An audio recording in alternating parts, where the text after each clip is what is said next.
The Brat Pack years brought us many great films with great stories and characters. They paved the way for many more films to be made in the 90s and 2000s eras. So, the next time you watch a Disney Channel original movie that utilizes kids from that television network, be sure to say thank you to the members of the Brat Pack, because without them, we wouldn't have films like High School Musical, Camp Rock, The Mighty Ducks, and Heavyweights.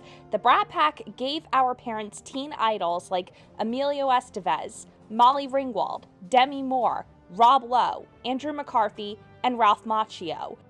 Those were the people that the Jonas Brothers, the Cheetah Girls, Demi Lovato, Miley Cyrus, Bridget Mendler, Zac Efron, and Adam Hicks were to us, who grew up in the pre-2010s era of Disney Channel.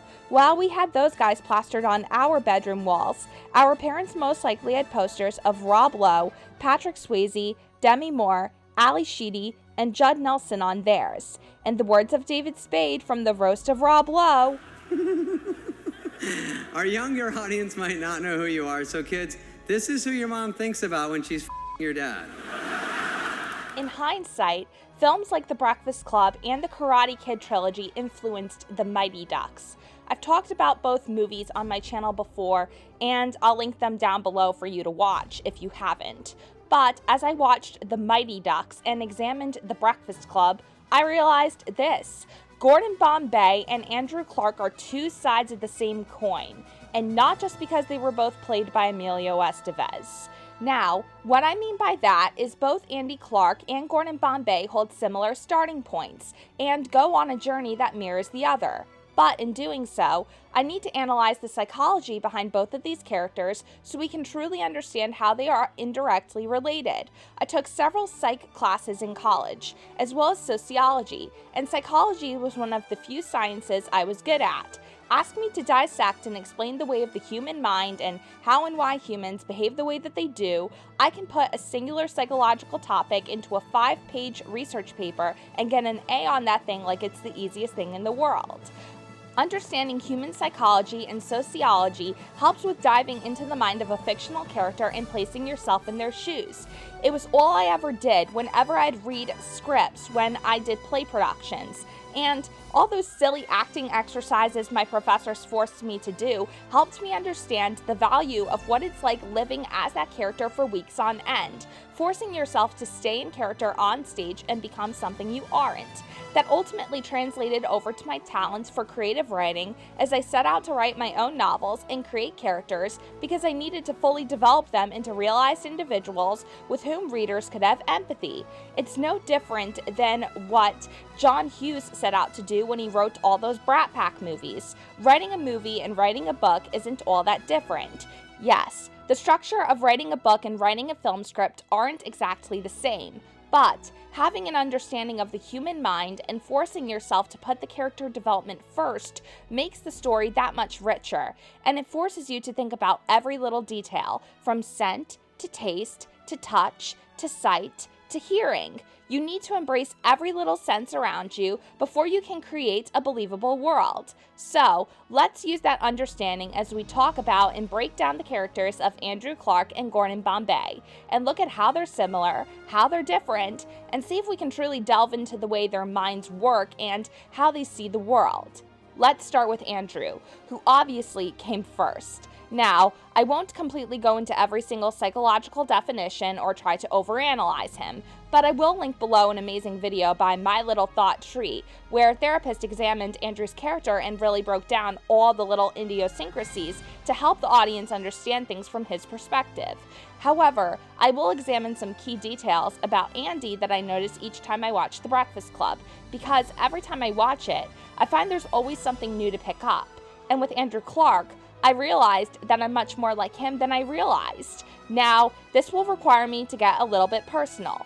I played basketball in my youth, starting out in a co-ed team and then an all-girls team. The team was linked to my church because I went to school in a different town from the one I live in because when I was much younger, I was misdiagnosed with ADHD. I have ADD, and while that does affect my attention span, I don't have any issues with hyperactivity.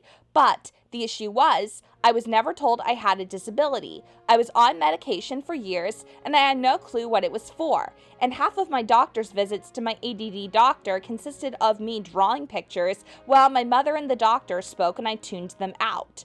But I always felt something was wrong with me even though I never understood it. I was in special education classrooms designed to be smaller so the teachers can pay more attention to me. And on top of that, when I was on the basketball team, I was never allowed to play. I never understood why until I learned many years later that the reason why was because my coaches felt that because of my disability, I would be easily distracted on the court. It could lead to me risking a severe injury. So I was constantly benched, and I was forced to watch from the sidelines while my teammates played. I never felt like I was truly part of the team, and I didn't feel like I belonged. So I just stopped playing altogether. It resulted in me giving up athletics for years, not participating in gym class throughout middle and high school, and not taking proper care of myself, to the point where in high school, I was more like an Allison Reynolds from the Breakfast Club than anything else, minus the goth clothes and kleptomania. It wasn't until I reached the age of 24 that I found reconciliation with athletics. I researched Taekwondo schools in my area, and I found an amazing instructor with a background in psychology who was able to help me get my head screwed on a little straighter and gave me the confidence to go out and find my very first part-time job, which I'm still at today. But how does this relate to me connecting with the character of Andrew Clark, might you ask? Well, his personality is quite similar to mine, and I don't mean the obsession with winning, but rather, we're both very emotionally intelligent and we're able to understand things on a fundamentally deeper level than most people give us credit for.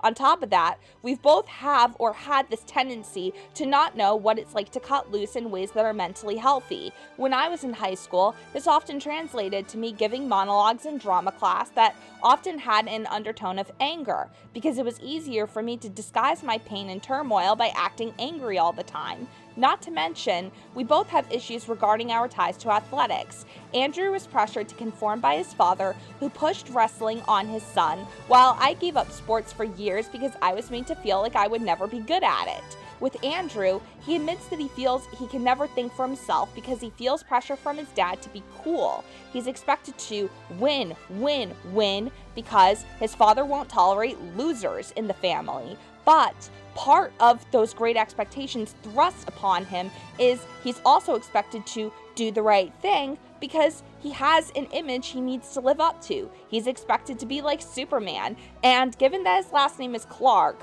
I don't find that a coincidence at all. So, when he talks about how he ended up in detention for taping Larry Lester's butt cheeks together in a sick, demented way, Andrew saw that as doing the right thing because he was cutting loose for the first time, so to speak, albeit in a very unhealthy way because he felt his father was disappointed in him for not being cool like he was. He beats up on Larry because Larry personifies to him everything he feels about himself: weak, scrawny, pathetic, everything that his father hates. So as a result, because Andrew hates himself, he caves into the pressure and brutally assaults and tortures somebody. After it was all over, he wasn't thinking about how cool he was for doing it. He was thinking about Larry needing to go home and tell his father what had happened to him. And what's even sicker is that his father is okay with what he'd done. His father tells him it's okay to screw around and pick on those who are weak, as long as you never get caught. But you also get the sense that Andrew's mother doesn't feel the same way. He even says she ripped him a new one for what he'd done to Larry. And when we see Andrew in the group therapy scene, we watch as he admits he hates his dad, and he starts to cry and reenact everything his father says to him to make him feel weak and beaten down, like he'd never be good enough if he quits wrestling or blows his shot. You get the sense that his dad will never be proud of him for just doing his best, and it's a vicious cycle that will most likely carry over. Andrew is even the one to ask whether they'd end up like their parents. It makes him wonder if if he were to have a son, would he be a bully to his child and pressure his son into sports the way his dad did? When you look at the expression on his face as he says this, you can see he's horrified at the very thought of that alone. And I'd like to think that Andy did break that cycle, or at least he made an effort when he started going out with Allison. When he begins connecting with her, he shows that he's capable of just listening to people and having a capacity for kindness and compassion, especially when he asks Allison what her parents do to her, like he's fearing the absolute worst and wondering whether her parents are physically or mentally abusive. And when Allison says, "They ignore me," I think Andy saying, "yeah," as his response is his way of silently thinking, I'd almost prefer if my old man neglected me instead of berating me about my best not being good enough. By the end of the movie, you see that the change with Andy is slowly beginning and that he's no longer wasting time caring what his father or his teammates think of him, because he realizes that in the long run, he doesn't truly enjoy wrestling even though he's good at it. He needs to take some time to figure out what his actual interests are and regain some agency by taking control of his own life. And him kissing Allison at the end of the movie is a symbolism of this new start for him. And I'd like to think the Monday after that detention, he did stay true to his word about not conforming to the pressure and that he continued dating Allison. And I'd like to think that their relationship was long-term in the end. Now, let's examine the mind of Gordon Bombay. Gordon's story is told to us at the movie's start without much needing to be said. At the age of 10 or 11, we see him lectured by his hockey coach, Jack Riley, who says, "If you miss this shot, you won't just be letting me down, you'll be letting your whole team down." And Gordon inevitably does miss the shot with his triple deke. And we see that for a 10-year-old little boy, how crushing this is. The look of disappointment as he reflects on the loss and sinks to his knees. And we later learn in the film that that was also the year Gordon's father passed away, and he was forced to be the man of the household. Gordon insists that the two felt like they were related because he felt he'd let his dad down by not winning. And with the poisonous leadership from a coach like Riley, it's hardly a surprise what Gordon ends up becoming later in life. He becomes a hotshot attorney obsessed with winning all the time. And when he goes out to celebrate his 30th win, he's caught drinking while driving with an empty container in the car. And his arrogance catches up to him, especially when he's sentenced to complete community service by coaching Pee Wee hockey. He says he hates children. He thinks of them as barely human. Now, why would he say that? Well, let's think about it.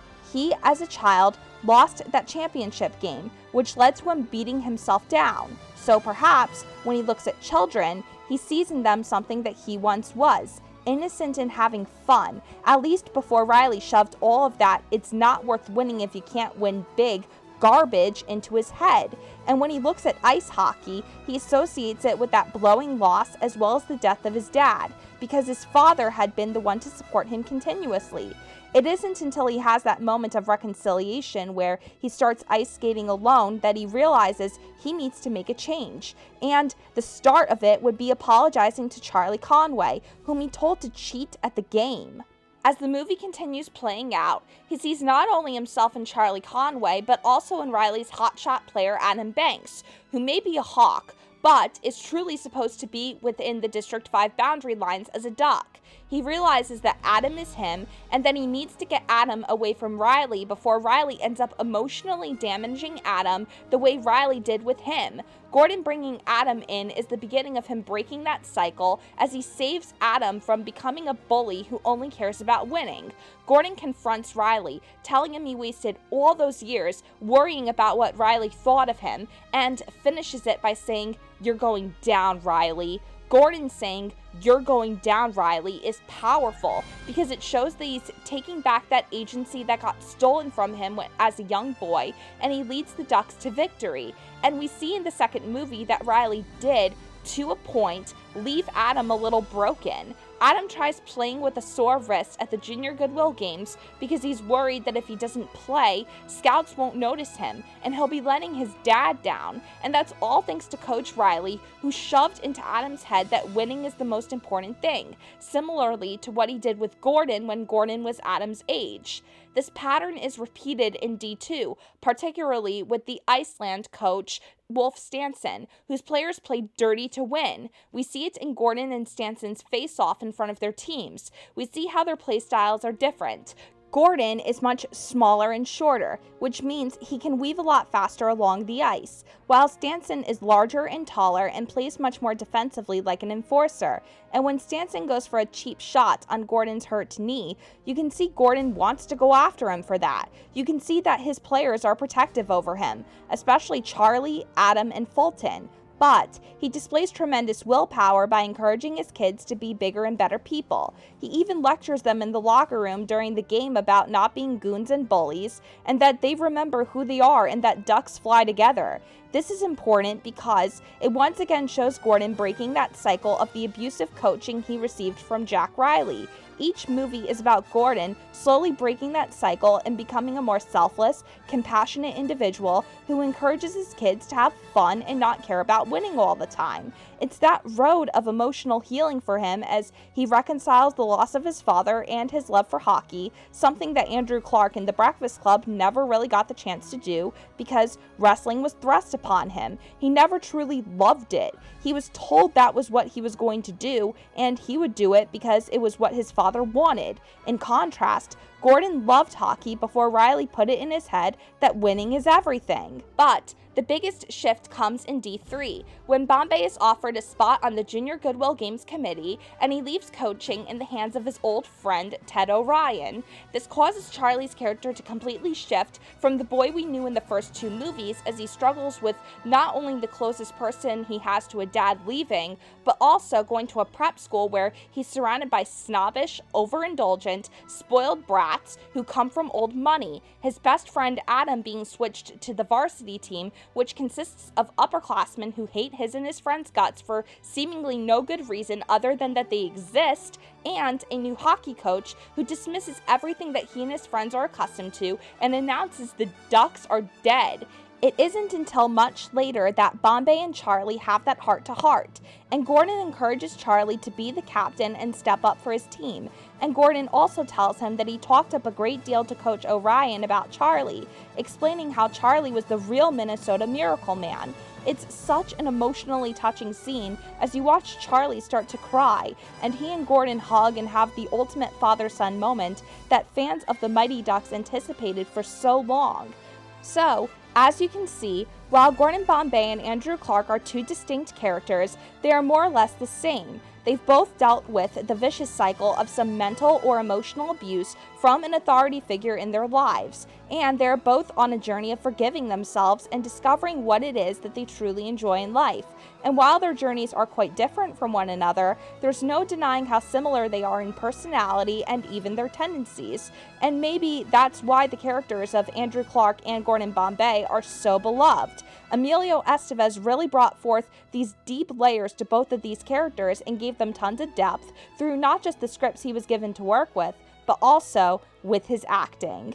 Thank you for watching. If you're brand new, be sure to subscribe and ring the bell for all notifications. Also leave a like and comment down below. All links will be in the description. God bless, happy viewing, and have a nice day. See ya!